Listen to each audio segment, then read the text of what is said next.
অঞ্জনা নদী তীরে খঞ্জনী গায়ে, বড় মন্দিরখানি গঞ্জের বায়ে, জীর্ণ দেয়ালখানি এক কোণে তারি, অন্ধ নিয়েছে বাসা কুঞ্জ বিহারী। আত্মীয় কেহ নাই নিকট কি দূর, আছে এক ল্যাচকাটা ভক্ত কুকুর। ফারুক, ছড়াটা কেমন? আমি হচ্ছি সেই অন্ধ কুঞ্জ বিহারী। জীর্ণ দেয়ালখানি এক কোণে তারি, অন্ধ নিয়েছে বাসা কুঞ্জ Bihari.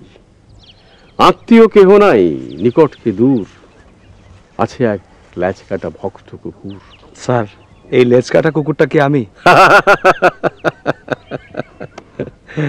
Young man, you are very dear to me. Thank you. That. Thank you sir. যাও, আমাদের দুজনকে চা দিতে বলো।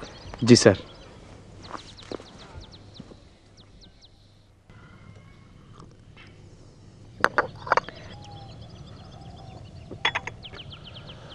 আত্মীয় কেহ নাই নিকট কে দূর, এই যে ছড়াটা বললাম না, এটা কিন্তু আমার ক্ষেত্রে প্রযোজ্য নয়। আমার একটা মেয়ে আছে। বলেন কি স্যার? প্রথম যৌবনে বিয়ে করেছিলাম। টাকা নেই, পয়সা নেই, চাকরি বাকরি নেই, প্রাইভেট টিউশনই একমাত্র ভরসা। ভয়াবহ অবস্থা, বলতে পারো অভাবের কারণেই আমার বিয়েটা টেকেনি। অপ্রিয় প্রসঙ্গ বলতে আপনার খারাপ লাগছে, বাদ থাক স্যার।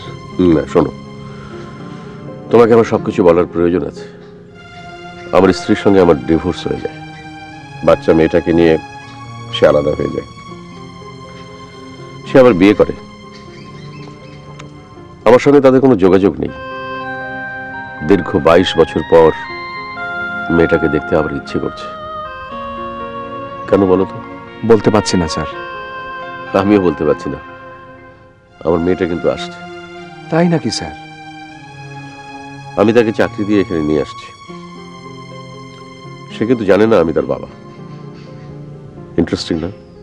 ম্যাডাম কবে আসবেন? তাকে ম্যাডাম বলবে না, তাকে ট্রিট করবে আর অন্য সব কর্মচারীর মতো। আর ব্যাপারটা যেন কেউ জানতে না পারে। কেউ জানবে না স্যার। ম্যাডামের নাম? আবার ম্যাডাম? ওর নাম রাত্রি। নাম আমি রেখেছিলাম। নামটা সুন্দর না? রাত্রি।